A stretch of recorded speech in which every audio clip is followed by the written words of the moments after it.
Well, the driving force to have a career readiness initiative was we took a look at what we were doing to help people get career ready, and certainly when it came to college education, we were doing great things, making sure that every eligible Cherokee citizen that applied got a scholarship.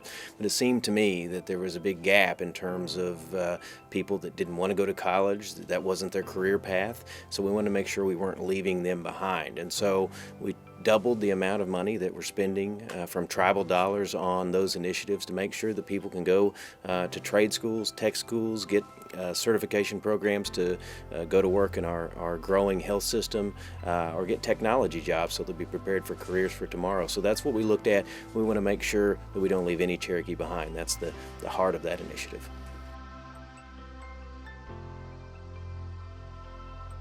Well, since we passed the Career Readiness Act, we funded it through tribal funds.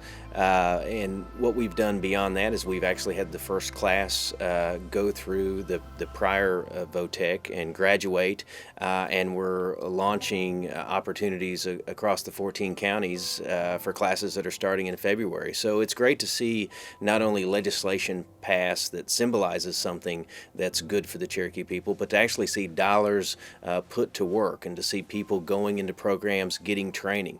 There's a lot more work to be done because we want to make sure that we cover as many career fields as we can that are in demand. And we also want to measure our success. We want to make sure that people that are getting this assistance get a job when they graduate the program. So we have to stay very vigilant about it, but I think we've made some very quick and good progress.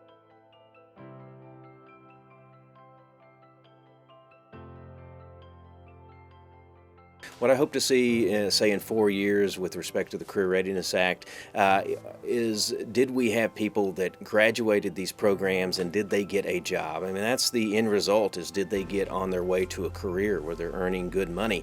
We have to measure that, and in 4 years I hope we look back and say, yes, we invested an additional $1 million a year, but look what happened to the people that went through the program. Look at their earning power. Look what they took back to their communities in terms of their ability to raise a family and strengthen their community. And frankly, look what they did for the generation coming up. I mean, these are moms and dads by and large that are showing young people what it means to go out and get a skill and go to work, and that's something that's more valuable, frankly, than the $1 million a year.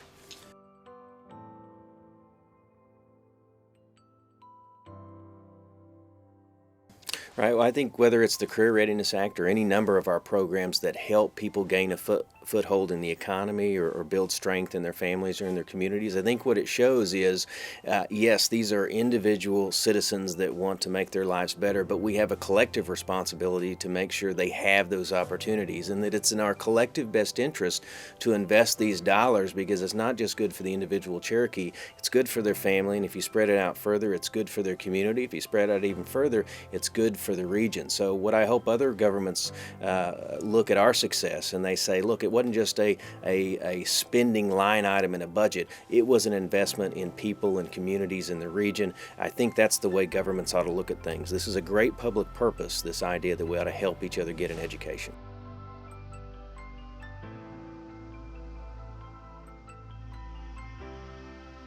So the Career Readiness Act was very personal to me. My father has a master's degree in education, and during his career he was a school teacher, a school administrator. He served in the legislature, but he got his start in the construction trades, and his father worked in the construction trades. They both worked in the iron worker field. And my father told me, really after the election was over and we were preparing for the new term, he said, make sure we don't leave people behind. Make sure you remember that your grandfather was a man of intelligence and integrity, and his path was in the construction trade. And make sure you remember that your father, yes, he went on to get a college education, but he got his start and provided for his family because he could enter a skilled trade and earn a good living. He told me that. It was very powerful, and it's something that I didn't forget when I took office and will never forget.